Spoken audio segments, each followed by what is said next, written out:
You're watching the Braver Angels podcast, a new way of talking politics. I'm your host, John Wood Jr.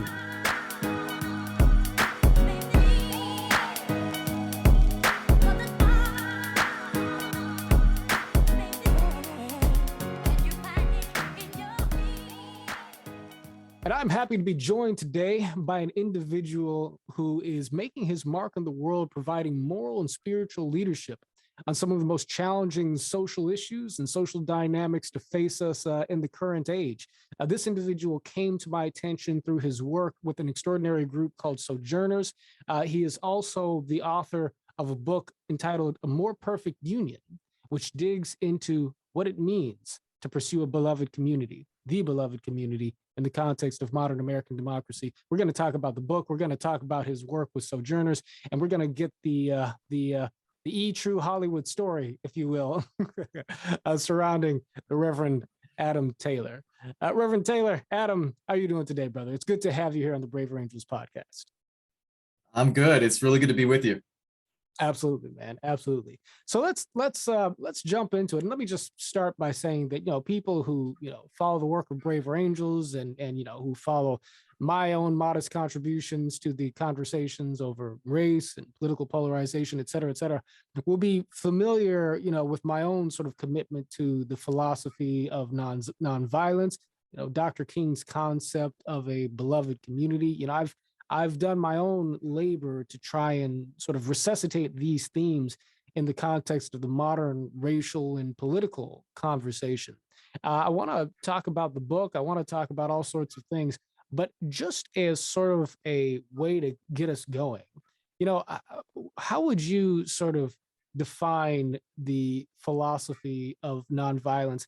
And how is it the case, and maybe this will lead into your larger story, but how is it the case that the teachings of Dr. King and others have managed to become so definitive in the way you pursue the conversations over race and politics and the work that you do today?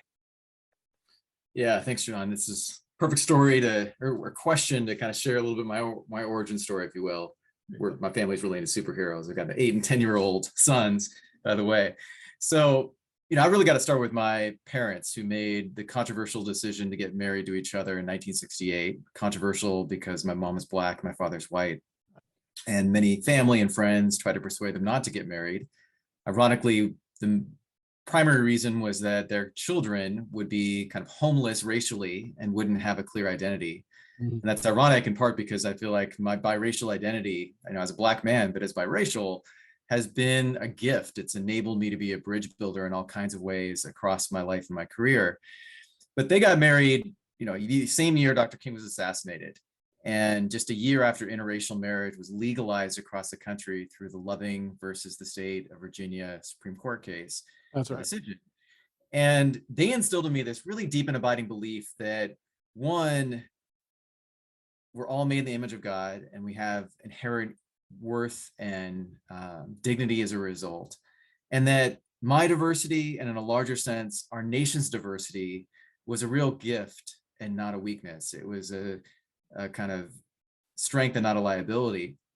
And they also instilled in me this belief that my generation, Generation X, inherited the unfinished business of the civil rights movement, which was kind of a lot to hear and a lot to internalize when I was relatively young, but they literally emphasize that to me, not so much because they were these, really visible civil rights leaders, but they really understood that so much of that unfinished work of the civil rights movement had to be passed on. Mm-hmm. And that the movement's goals were not simply about civil rights, as important as those victories were with the passage of the 1964 Civil Rights Act and then 65, the Voting Rights Act, but it was a much bigger moral vision for the country and even the world. And that's where I started learning about and became really infatuated with the writings and teachings of Dr. King, but then I quickly discovered Howard Thurman and then discovered Josiah Royce, who really coined the whole term, the beloved community. I discovered the philosophy of nonviolence, but in a broader sense, the kind of commitment to agape love and to a radical sense of our oneness and our mutuality. And so, we'll get into this in a second, I'm sure, but I really became inspired by that and realized that our country desperately needed that kind of unifying, animating moral vision. And of course, the beloved community did animate the civil rights struggle, but I think it got derailed and overshadowed by so many of the conflicts and controversies the country went through in the 1960s, particularly the late 60s, the Vietnam War and kind of culture wars that were really becoming more fierce at that time. And now we're arguably in a moment where our nation is even more polarized and divided than we were in the late 1960s. And we even more desperately need that kind of unifying glue that binds us together. And I really believe that a kind of a reimagined, recast understanding of the beloved community could be that moral vision. Yeah, absolutely. Well, you and I just have so much in common, I think, in terms of what sort of, some of the circumstances, I guess, serving as the background of our missions and how we conceptualize it. It's first of all, the first striking thing about what you said is the fact that you just said you were born in 1968. For people who watch the YouTube video, this man, I was born in No, my parents were married in 68, just to be clear. I'm not quite that old. Okay. Well, thank you for clarifying that. I'm aging myself already by saying I'm in Generation X. But, got it. I was born in 76, for what it's worth. Thank you very much for clarifying that. I was about to say I need to use a different skin cream or something. I got to look like Adam when I grow up. Okay, very good. But all the same, your parents coming together across racial lines in a time where there was this sense that that could put you as their offspring and as you put it, a homeless, sort of a homeless situation in terms of your racial identity. It took courage for many people to be able to, love the people that they love, right? In the context of the racial realities of that time. I was born in 1986, and by the time I was old enough to be aware of the attitudes of any of my family members, there was no controversy, over my parents' marriage by the time I was old enough to be aware of things. But there's a similar dynamic when my parents first met and ultimately first got married, rather, where, I had relatives who were concerned about that, relatives who did not necessarily favor interracial marriage. But I tell people that I'm a person who grew up in Dr. King's promised land in terms of the way I kind of experienced life growing up in a multicultural suburban community where interracial relationships were not uncommon and where you had a great deal of diversity, and diversity was something that was greatly celebrated. And I always attributed that to the cultural shifts that were represented in the nonviolent activism, the integrationist sort of movement led by Dr. King and others, and really just by these sort of stands that people like your parents took to set the tone for what the values of society could ultimately sort of progress to be. So your story deeply resonates with me and is very relevant. So tell me then, how ultimately does that translate to your work with Sojourners? What did your professional path begin to look like? In some more detail here. And for those who aren't aware, can you give us a little bit of an overview of Sojourners, what Sojourners, does on the ground, what makes it such a special organization? Yeah, absolutely. So Sojourners is a 50-year-old, we're literally celebrating our birthday this year, 50th. It's an organization that helps to inspire and equip and inform Christians from all parts of the faith. So one of the beautiful things about Sojourners is we reach evangelical Christians, mainline Protestant, Catholic, Pentecostal, Black church, Latino church, and then, the kind of growing spiritual but not religious crowd as well. But our real aim is to try to inspire Christians to put their faith into action for issues of peace and justice. And for us, that's meant both writing about the intersection of faith, politics, and culture, which is often challenging and, is not always easy, but we really feel that following Christ has profound political, social, and economic implications. And we're not all going to agree on Christians about exactly how that should look like.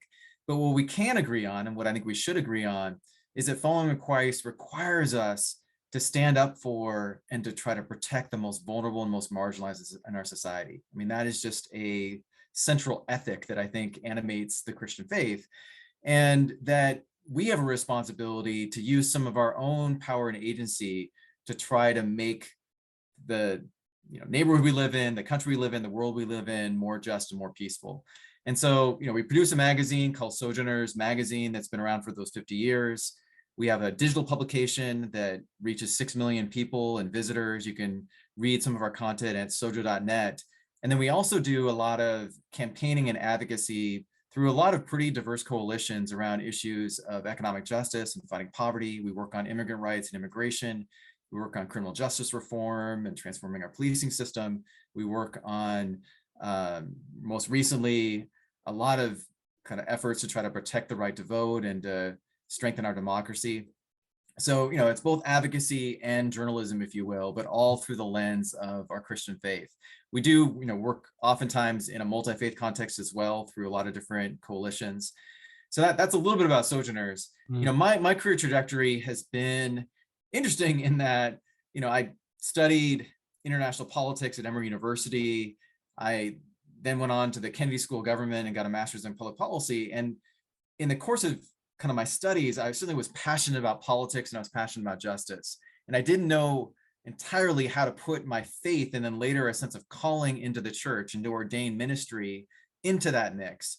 And it's a longer story, but it literally involved me trying to climb to the top of Mount Kilimanjaro without any real training and trying to do it in 3 days rather than 5, where I almost killed myself at the top of that mountain because I believed that God was going to kind of show me the burning bush and reveal to me how I was supposed to go into ministry. And what I ultimately realized is that my specific call to ministry was to try to re-enliven, revitalize a commitment to justice within the church, to seeking justice and to be a vehicle for justice.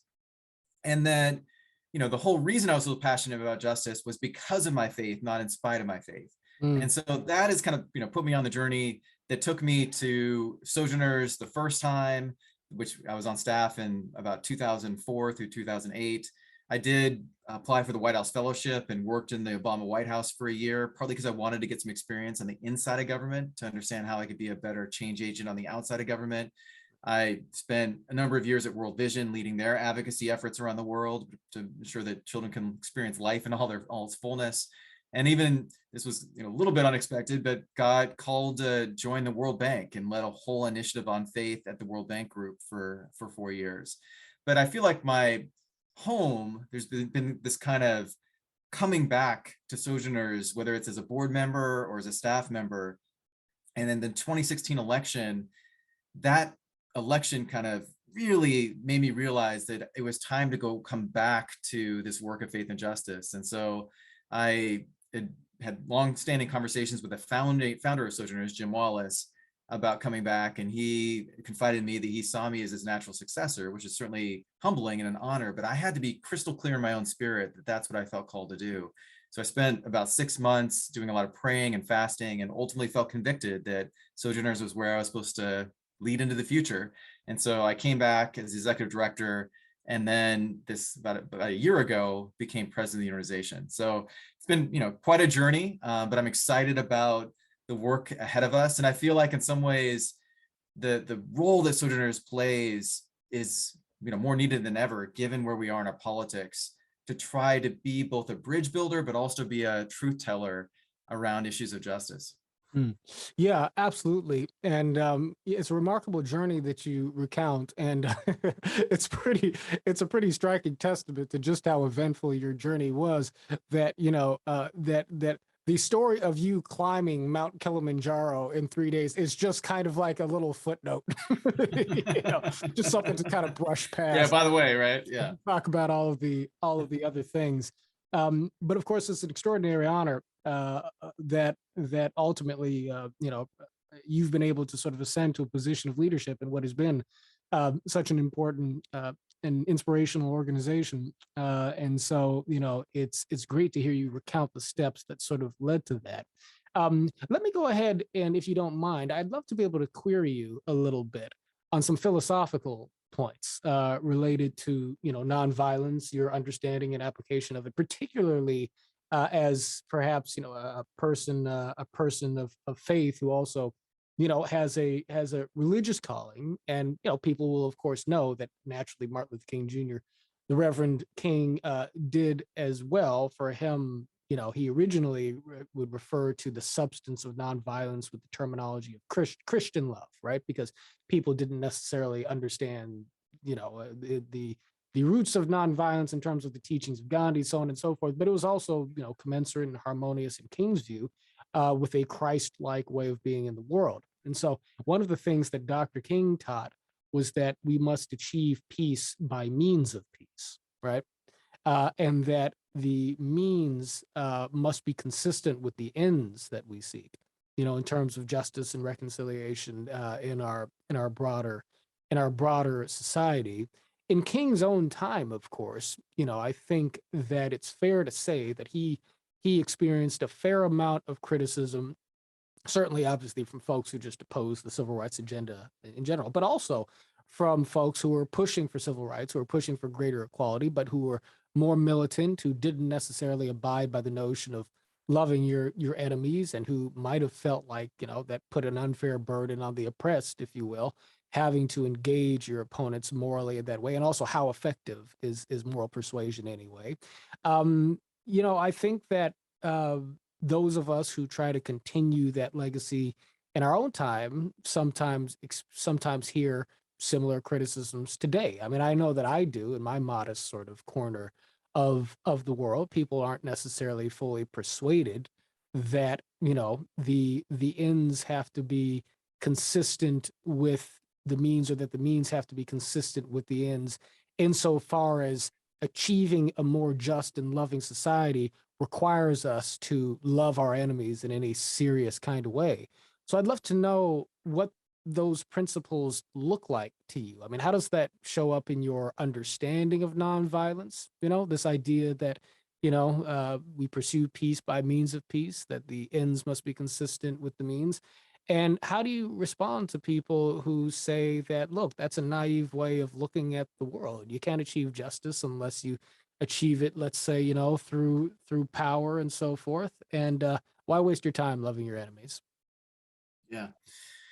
Well, I like the fact that you just emphasized King's quote about, essentially, and this is my own paraphrase, corrupt means end up corrupting the ends Right. of what you're trying to achieve. And I think that is really important, particularly in the current state of our culture and our politics, where there's just so much contempt, and there's so much distrust, and there's so much blame and scapegoating, that, certainly you can pursue political power, particularly right now, partly because I think the structures and the incentives in our political system are so broken. They're incentivizing a lot of the behaviors that we actually say we don't like, whether that's, Right. deceit, whether that's, again, contempt. But in some ways, politicians are just responding to those incentives. I'll just give you one example that's pretty sobering. In the 2020 election, 83% of congressional seats were decided in the primary, not in the general election. Right. And only 10% of the electorate voted in those primaries. So basically 10% of Americans decided 83% of congressional seats. And guess who those 10% were? They tended to be more strident, more extreme in many cases, not all of them, but many of them. And so if those are the 10% that are electing you in 83% of seats, we wonder why some of the politicians that are getting elected are also modeling some of that same behavior, right? Right. So the point I would emphasize is that nonviolence really is both an ethic and a way of life. Mm. And I say that both because of my own sense of what it means to follow Christ, who was, certainly committed to nonviolence in his own context, in a very violent context, let's be clear. And I think it is critical as a way that has the power to convert those who hate us or distrust us into our friends. And certainly, you've seen that through the work of Bravery Angels, that, the power of humanizing the other and building a direct relationship with them is very transformational for both parties. And we need so much more of that in our politics. Now, where it gets complicated, or at least it's a little harder, is when you start talking about, situations of major conflict, whether it's, the extreme example of Nazi Germany or of a genocide happening in Rwanda.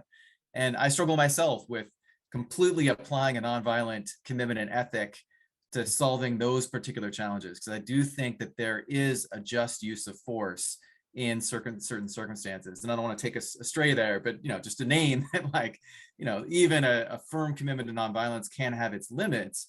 But even in that context, I think that we have to start from a presumption of nonviolence as our first commitment, rather than a presumption of kind of conflict and war as what we think is going to solve the world's problems, if you will.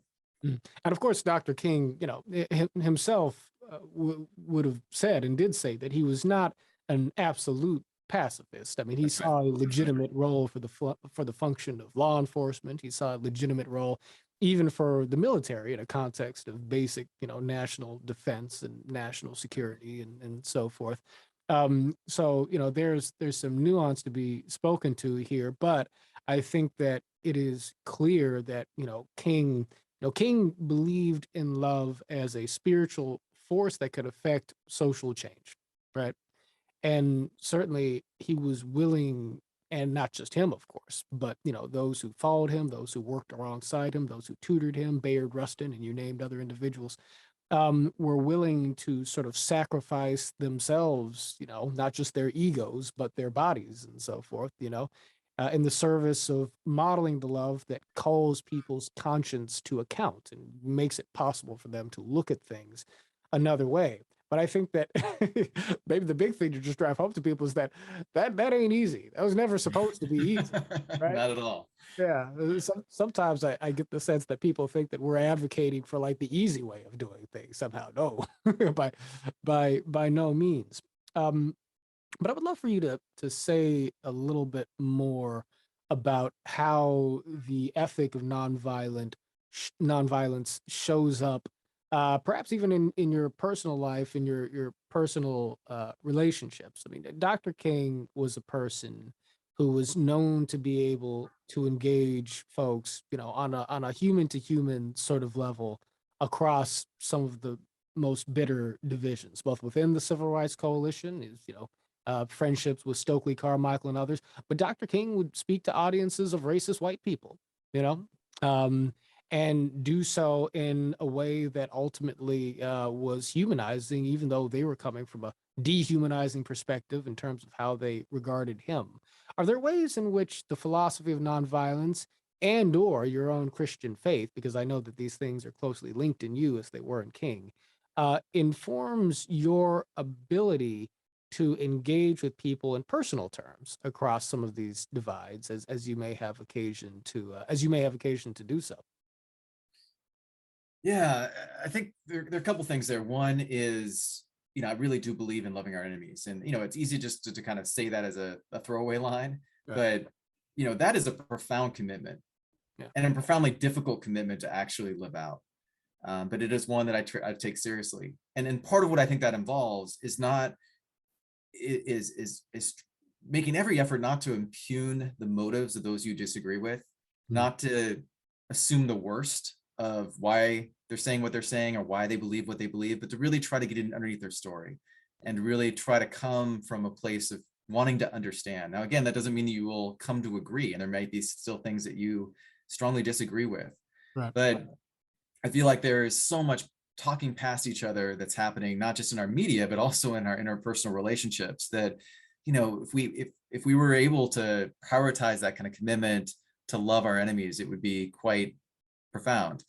The other is that, there's a strong kind of principle belief in the Christian tradition, although this is true also in the Jewish tradition, of Imago Dei, that, literally Genesis 1, we are made in the image and likeness of God. And it's, again, one of these things that I think sometimes, kind of speaking as a Christian, we can easily gloss over. But what that means is that when I'm looking at you, John, I am seeing a reflection of God's image.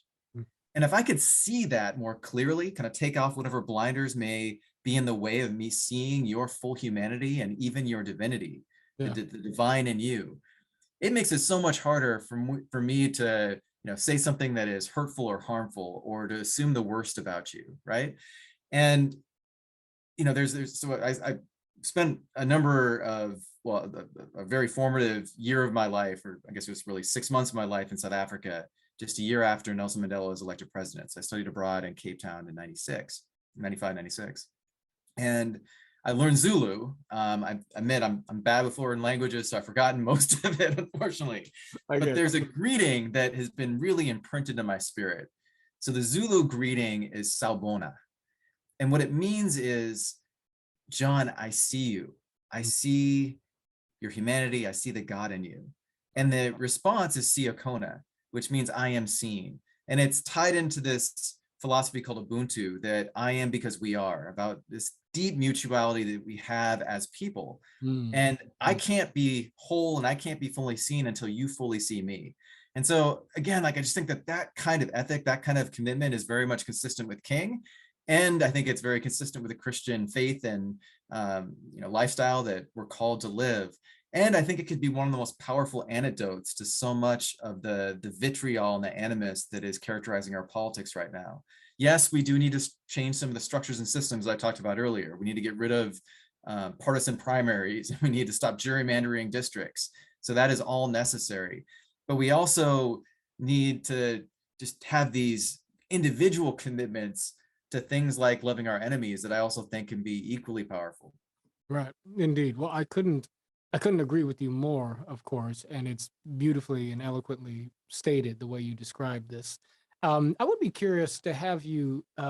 This isn't exactly a pivot, but I am curious to get a sense of your opinions about polarization as it exists within the identity of the church, particularly in the United States in this current moment of time.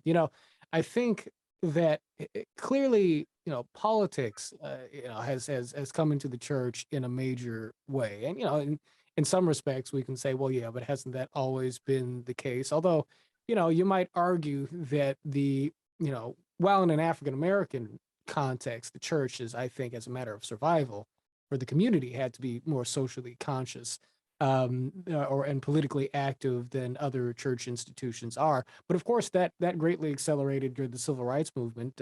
But then, and the more sort of and you had Billy Graham's Crusades, which sort of pioneered integrated revivals and were sort of on the edges of a lot of the social conversations in ways that were impactful. But then, going in a more conservative direction, you had the moral majority, Reverend Falwell, and now, we're in this moment in time where a lot of people's religious and political identities are difficult to disentangle. I mean, if you say white evangelical today, you're saying Trump supporter, as far as many people are concerned, not universally, but that tends to be the way it is. The more troubling still, I mean, political relationships are breaking spiritual fellowship, right, within the church. Do you have a bit of a diagnosis in terms of how we got here, and is it possible in this moment of time for this transcendent ethic of loving your neighbor as you love yourself, loving your enemies, the golden rule, that which informs the philosophy of nonviolence, can that unite the church today? Or is there just too much standing in the way for us to return to Christian love as the core sort of wellspring that we all have, in that those of us who are Christian, who would call themselves Christians, should have in common as believers? Yeah. Well, luckily, I still believe in miracles. And so I think it's still possible that the church can be this kind of vehicle for unity and healing and transformation that we desperately need. I think a couple things. One, we have to be honest about our history. I mean, the history informs and shapes our future. And so, we have to acknowledge and even repent for the ways in which so much theology and so much of the church was used and abused to justify the system of slavery early in our history. I mean, there literally was a slave Bible, as you probably know, that cut out all of the justice verses, including the Exodus from the Bible, which was given to slaves as a way to kind of keep them more docile. Mm. There's a kind of clear sense that, not just sense, but reality, that in so many respects, the church was also kind of blessing and baptizing part of our history of terror, where nearly 4,000 people were lynched over about a 30-year period in the South, and literally in some cases people would go from church to a lynching site. And I know those are ugly parts of our history that are hard to deal with, but I think as Christ said, the truth will set you free. And actually, one of the chapters in my book is all about how the whole truth will set us free, that we've got to have a better reckoning about the fullness of our history, of course, the good and the wonderful things, but also the ugly parts, so that we can not, be more equipped and empowered not to repeat the sins and the mistakes of the past, but also understand how the past continues to show up in the present. So that's kind of point number one. We need to have a more honest accounting of the role of the church in our history. The second is that, and I'm actually going to borrow some of the words of Dr. King here. He once said that the church at its best is called not to be the servant or the master of the state, but to be the conscience of the state. Mhm. And when you think about the brilliance of the civil rights movement, is the church really served as that conscience, a conscience that said, Jim Crow segregation is an evil, and it is not holding up to the commitments in our Constitution, nor is it holding up to the commitments in our Bible and our broader faith traditions. Where I think some Christians have really gone astray is when they have tried to be the master of the state, and in the process have often become the servant of the state. And the state could actually be replaced with a political party, and more recently, it could be replaced with a particular politician. And you mentioned his name earlier, former President Trump. The religious right as a movement, for example, and some people often kind of get this history a little bit confused or wrong, was literally founded initially to oppose the desegregation of Christian colleges and schools, including Bob Jones University, which was the biggest case. And then later it took on the issue of abortion and school prayer and other issues as it evolved over the next decade. And I'm giving some of that history because unfortunately, I think some of those roots have unfortunately distorted some of the movement's aims over time. The mistake I think they made was they literally tried to take over a political party. They formed a kind of bargain, a Faustian bargain in some ways with the Republican Party, and ultimately saw their aims as being aligned with one particular political party. And so they ended up, kind of going the master of the state direction rather than continue to be more independent and the conscience of the state direction. Sojourners sometimes is viewed as kind of a more left-leaning organization, and in so many ways we are, but we have resisted the label of religious left. We don't think that we should be trying to create a religious left to somehow counteract a religious right. We are trying our best to be the conscience of the state around a whole series of issues that ultimately are about protecting the most vulnerable and the most marginalized in our society and in our midst. And so, that conscience is a really important ethic.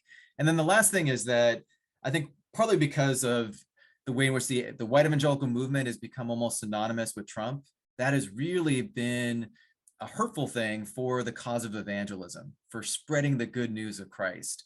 And so I'm really hopeful that we can kind of get back to this focus on what it means to follow Jesus and to understand just how important his teachings are for our current time and politics. The very last thing I would say really quickly is that a lot of churches have kind of chosen this path now of being apolitical.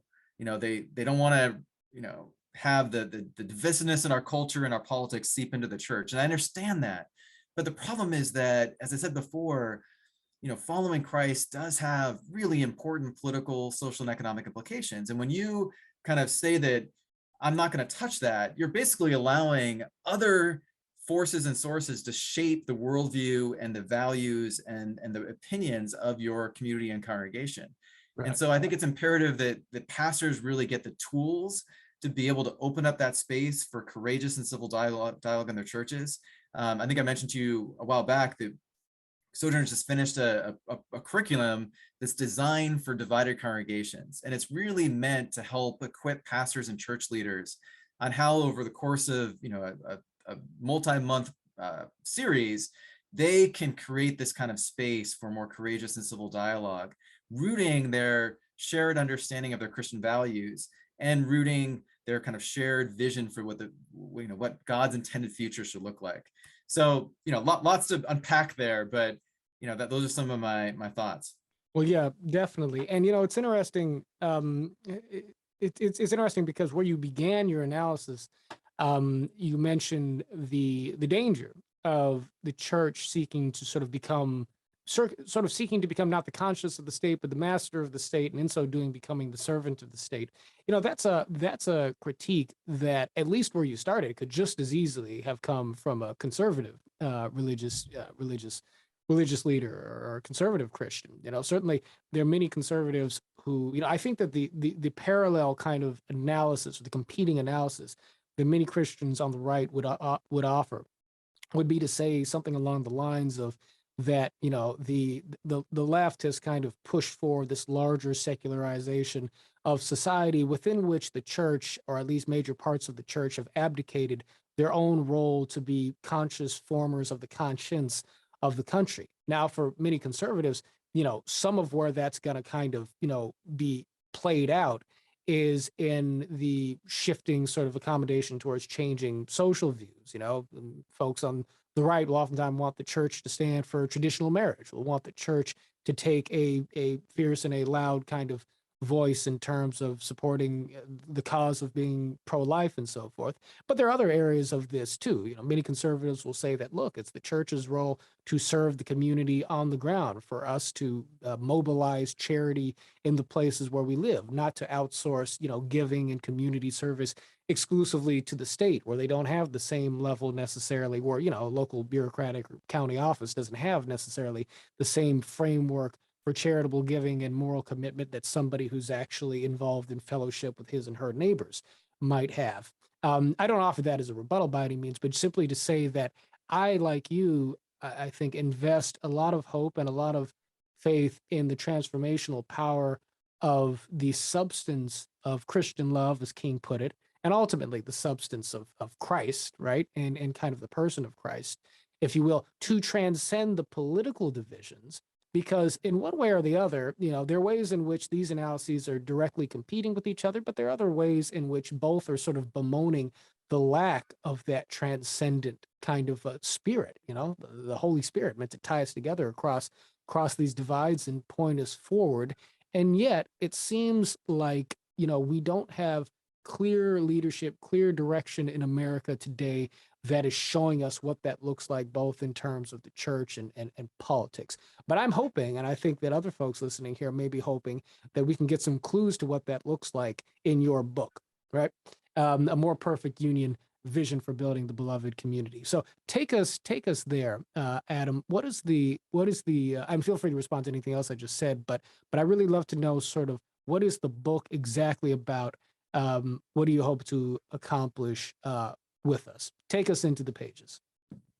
Yeah, so the year before Dr. King was assassinated, he actually went to Jamaica, which is significant for me because my wife is from Jamaica and I've been able to travel there quite a bit, and literally wrote a big chunk of this book when I was able to go on vacation in Jamaica. But he wrote, he was burnt out actually from all of the travails of the movement.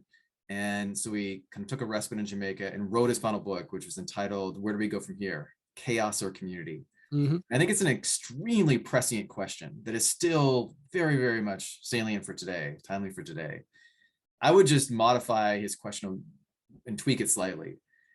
I think the question facing our country, the biggest question facing our country and our politics, is where do we go from here?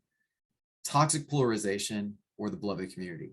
Mm. And my book is really an effort to unpack what it means, what it looks like, what it requires, and I call them glimpses of where it's already happening, about the beloved community as a moral vision that I think is both healing, but it's also transformational. And I'll share a little bit more what I mean by that.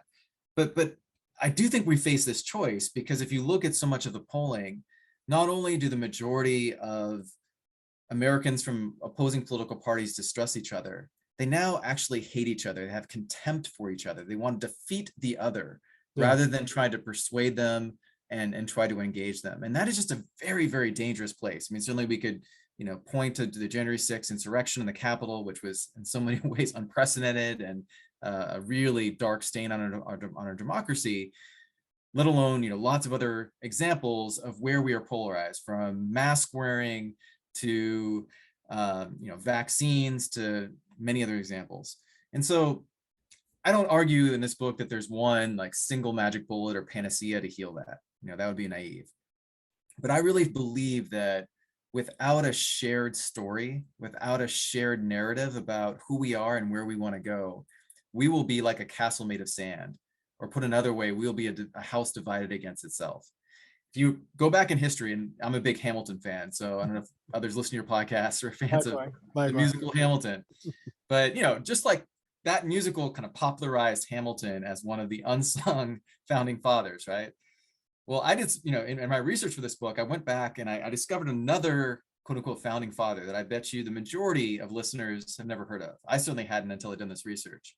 His name is Gouverneur Morris. He was a 36-year-old New Yorker who was appointed by the founding fathers essentially to lead the Committee of Style. In some ways, he was like the first communications consultant in our nation's history. That's and he literally helped to not just help, but kind of led in the writing of the preamble of the Constitution, which wrote the words, created the words, "We the people," in order to form a more perfect union, which have literally become probably the most well-known and memorized words in the Constitution. And I believe that those were the last words authored in the Constitution. Yeah, it was right. That's at the very end of the process. That's right, in the Constitutional Convention. And he wrote those words to try to unite 13 disparate colonies that had very different interests, very different situations at the time that they were facing. But he knew that there had to be something that was more aspirational to unite them. And so the more perfect union was meant to be that thing. And, I wish I could go back and interview him, but my sense of it is that the brilliance of America is not in our kind of deceived sense of perfectionism. It is in the striving toward a more perfect union that is what essentially does make our country, quote unquote, great, if you will. Right. And so actually on the cover of the book, more is in a different color. I actually wish now that I put it in purple rather than blue, because it kind of gets into the political categories. But, in any case, the more is meant to stand out because the emphasis is on the journey toward the more. And I argue in this book that we cannot disentangle the journey toward the more with the journey of becoming a more just and inclusive America, where we continue to expand the we, so that the creed, we're a creedal nation, the creed of America of liberty and justice for all truly does extend to all, regardless of age, of skin color, of ethnicity, of gender, of sexual orientation, and more. And so what I set out to do in this book is both identify so many of these forces that are pulling us apart, including toxic polarization. I talk about the danger of nationalism, including a version of it, which is Christian nationalism. I talk about the ways in which so much of our history has become either buried or distorted. And again, that we need more full accounting of our history. I talk about these myths that have shaped our country and they're kind of in the DNA of our country, including the myth that we're a Christian nation, the myth that we're a chosen nation, a myth that we're an innocent nation. And all those myths have some truth to them, but they have been absolutized in ways that have caused a great deal of harm and have been used to justify different forms of white supremacy as well as other forms of oppression. But then the part of the book that I really love the most is where I both give some of the background history of the beloved community, kind of unpacking how Dr. King understood it, but also Fannie Lou Hamer and Congressman John Lewis and some of the other leaders of the civil rights movement. But then in the third part, I build on the Beatitudes of Jesus, and I lay out 6 core commitments that I call the Beatitudes of the beloved community that I think are going to be essential for helping to co-create the beloved community together. And they include some of the things we've talked about. An Imago Dei commitment to equality. I think we've got to go deeper than some of the broken debates about equality, that it's got to be rooted in this understanding of Imago Dei. I talk about a commitment to our interdependence. I call it Ubuntu interdependence, tying into that philosophy of Ubuntu I talked about earlier. Talk about the commitment to radical welcome, which I think could help heal a very broken immigration system. I talk about the commitment to human dignity, which is literally at the heart of the UN Declaration of Human Rights and the Sustainable Development Goal agenda, but in a sense is at the heart of our faith traditions. I talk about a commitment to nonviolence, as we just talked about. So there's all of these kind of core commitments, and I make the case that there is so much beautiful, inspiring work that's happening around the country around realizing these different Beatitudes, but they don't tend to grab the headlines. And oftentimes, they may be in one community, but not another, one city or part of the country, but not another. So I'm hoping through this book that it can catalyze this kind of stronger movement toward realizing the beloved community. And let me just, pause and just share kind of my succinct definition of what it means. Please. So Dr. King understood the beloved community as a combination of nonviolence, of agape love, of equality, et cetera. So I'm building all that. But for me, the beloved community is creating a society where neither punishment nor privilege is viciously tied to race, to ethnicity, to gender, to sexual orientation, et cetera. And where our diversity as a nation, and then you could even apply this to the world, is embraced as a strength and not a weakness. It is building a society where everyone is seen, everyone is respected, and everyone is enabled to thrive. Now, to me, that definition isn't about left or right. It's not about Republican or Democrat. Right. Literally, I think that definition is one that is rooted in our faith commitments and values and rooted in our constitutional promises and commitments as well. And what I love about it is it taps into some of the best wells of conservatism, emphasis on community, emphasis on responsibility, and into the best wells of the progressive movement with an emphasis on protecting people's basic rights, on human dignity, et cetera.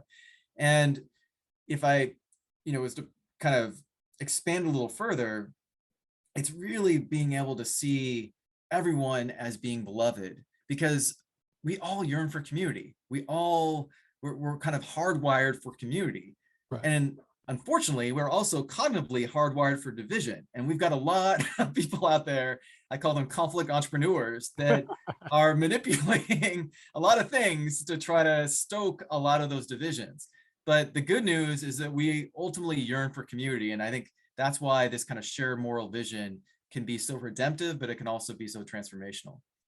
Well, one of the things I love about the way that you weave these themes together is that, like King himself, you do so in a way that joins them with a greater sort of historic narrative of the United States of America, where we come from, what we aspire to be, that doesn't seem to want to gloss over or turn a blind eye towards our historic failings and the sins of the past, but that does nevertheless seem to want to uplift things like the idea that we are coming together in search of a more perfect union, taking it back to the Constitution and so forth, and connecting that towards the beloved community that we seek to realize here and going forward into the future. And of course, Dr. King, I mean, when he addressed America, he talked about speaking in the great symbolic shadow of Abraham Lincoln. I mean, he talked about seeking to realize the founder's dream, quoting from the Emancipation Proclamation and the Declaration of Independence. He managed to summon forth the great well of idealism that is available to all of us as a part of the American heritage, to use it again, not to sanitize what's wrong with America, but to shine a light on what's right with it and what can be so much better still if we were to build upon those foundations using the spiritual tools of nonviolence and a commitment to inclusive democracy.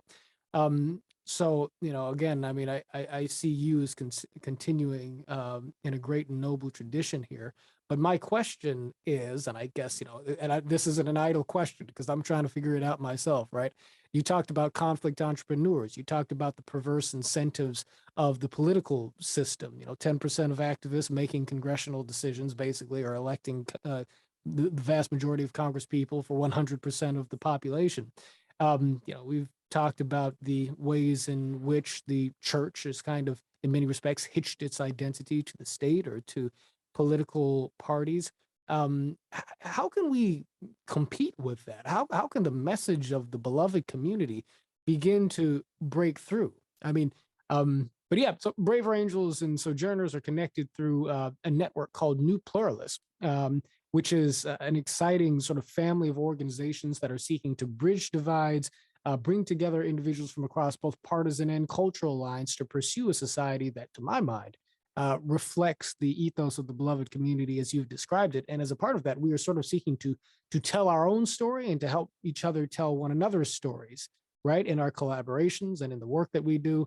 But how do you see this ethic breaking through? Because, Dr. King, for all of the issues he had to deal with, Twitter wasn't one of them. The 24-hour news cycle wasn't one of them. I'm not trying to say we have it worse than King by any means, but on the other hand, they're unique problems, that face us as we try to popularize the ethic of nonviolence. So, what are our prospects for making that happen?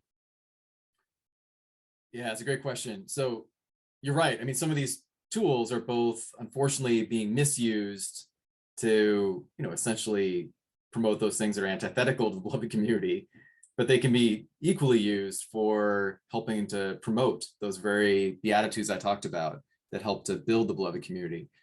I mean, part of what I'm really keen to do is to have conversations around the country. So I'm actually really grateful and excited that, I had to delay this because of COVID, but it looks like in the spring and the summer, I'm planning to do what we're describing as beloved community immersion events. Not, your typical book event, but we really want to bring people into dialogue, ideally people that are coming from different points of view, and get to the heart of what does the beloved community mean to them. I mean, one of the things that I also try to do in the book is weave in other perspectives. So I talk about what does a beloved community mean from the Jewish perspective, particularly in the context of Tikkun Olam, to repair the world, and from the Muslim perspective.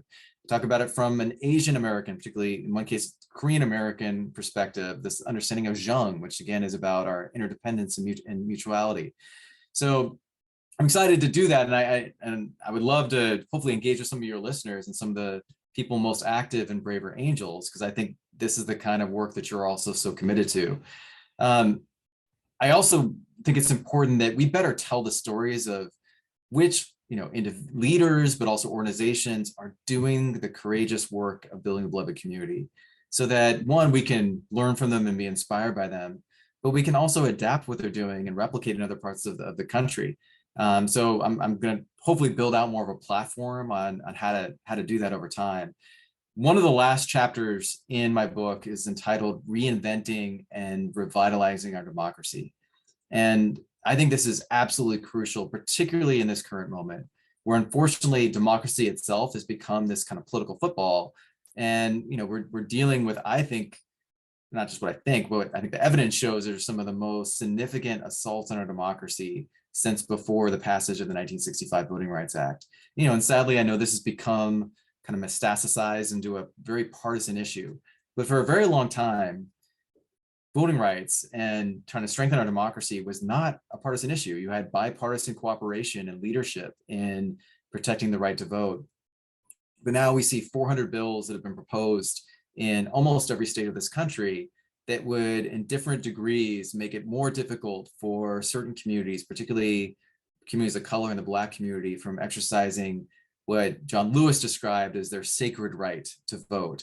And so I'm really anxious to work with your listeners and others to try to do what's needed to try to ensure that the right to vote is protected, and that we can also make some of these positive changes to our democratic system that will really help to depolarize it. And gerrymandered districts is one. I mentioned partisan districts as being another, but there's also a lot of other things that we can do together that would really kind of help to encourage and empower the kind of politics that we so desire, and disincentivize this kind of more vitriolic and divisive form of politics that we have right now. Indeed. Well, we can't have democracy that genuinely functions for the common good in the interest of a more perfect union unless Americans have and have reason to have confidence in our electoral system, right? And in the idea that it certainly seeks to respect the franchise for all Americans. And so at Braver Angels, one of the things that we've tried to do is broker conversations left and right that allow us to challenge each other on the larger empirical backdrop within which the doubts we have about our electoral system arise, because whether right or wrong, there are competing narratives on this front.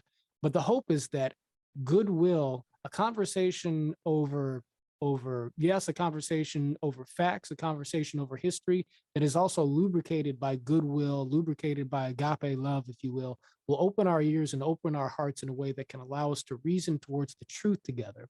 And wherever that truth may lead, that it may inspire us to collaborate in reforming our system so that, again, it really is conducive to the vision of beloved community and a more perfect union, which you have so elegantly described. I have one last question for you, Reverend Taylor, because this conversation will be released just a week out or so from Christmas. And so we're in the holiday season, and Christmas is an interesting thing to consider because it oftentimes pops up in our culture wars and so forth. It's a religious holiday in its origins. It's more than that, though, or I guess for better or worse, because some people will say that it's become too secularized. Other people will say that it's become too materialistic. And Dr. King may have said something like that himself. I certainly know that, as you do, that Martin Luther King Jr. was an individual who was very wary of the efforts of a prosperous society like the United States of America to fill spiritual voids with material quantities, right? And so, what is your relationship to the Christmas holiday? Or maybe a better way of putting this question is, what is the spirit of Christmas? Is it just about our sort of exchanging, gifts under the tree and so on and so forth, putting lights up on our houses, or is there some way in which Christmas ought to evoke, this spirit of universal love for humanity and Christian love and the ethic of Christ and Kingian nonviolence that you've dedicated your life and career to?